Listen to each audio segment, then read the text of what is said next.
کر لوں گا۔ ارے یہی وجہ تو ہے کہ رات کی تاریکی میں جب موبائل لے کر کے کچھ غلط چیز دیکھنی ہوتی ہے تو انسان چھپ کر کے دیکھتا ہے، آڑ کر کے دیکھتا ہے، چادر کے اندر چھپ کر کے دیکھتا ہے۔ اے رسول اعظم صلی اللہ علیہ وسلم کے دیوانوں، یہ گناہ کے سلسلے میں دلیری کیوں پیدا ہو رہی ہے؟ یہ گناہ کے سلسلے میں بے باکی کیوں پیدا ہو رہی ہے؟ وجہ سب سے بڑی یہ ہے کہ انسان کے دل سے یہ تصور نکل گیا، انہو یعلم الجہر وما یخفی،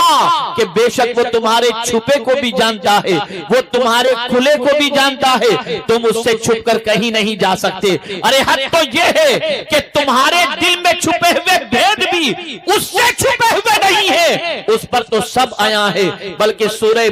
آل عمران کے اندر پروردگار نے ارشاد فرمایا، ارے تم زمین کی بات کرتے ہو، تم انسان سے چھپنے کی بات کرتے ہو، تم کسی کنارے پر جا کر گناہ کی بات کرتے ہو، تم اگر کسی انسان سے چھپ کر کے گناہ کی بات کرتے ہو، رشتہ دار سے چھپ کر کوئی کام کرنے کی بات کرتے ہو، تم زمین میں کہیں چلے جاؤ یا آسمان میں کہیں چلے جاؤ، ان اللہ لا یخفی علیہ شیء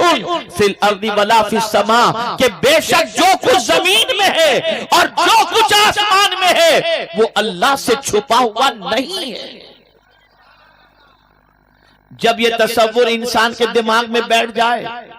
جب یہ خیال انسان کے دماغ میں بیٹھ جائے کہ میں اپنے کریم سے نہیں چھپ سکتا، میں اپنے پالنہار حقیقی سے نہیں چھپ سکتا، اپنے معبود برحق سے نہیں چھپ سکتا، تو اللہ نہ کرے، صد بار نہ کرے، کبھی گناہ کا خیال دماغ میں پیدا ہوگا اور سوچے گا میں چھپ کر گناہ کروں، تو ضمیر اندر سے پکارے گا، نادان تو انسان سے چھپ سکتا ہے، خدا سے کہاں چھپ کر کے جائے گا، معبود برحق سے کہاں چھپ کر کے جائے گا، پالنہار حقیقی سے کہاں چھپ کر جائے گا۔ اس کو میں ایک حدیث کے ذریعے سمجھاؤں تو آپ کے دل و دماغ میں بات اچھی طریقے سے بیٹھ جائے گی۔ ایک حبشی صحابی آقا کریم صلی اللہ علیہ وسلم کی بارگاہ میں حاضر ہوتے ہیں، عرض کرتے ہیں، یا رسول اللہ صلی اللہ تعالی علیہ وسلم، مجھ سے بے پناہ گناہ سرزد ہو گئے، اگر میں معافی مانگوں اور سچے دل سے توبہ کر لوں تو کیا میرا مولا میری توبہ قبول فرمائے گا؟ میرے آقا صلی اللہ علیہ وسلم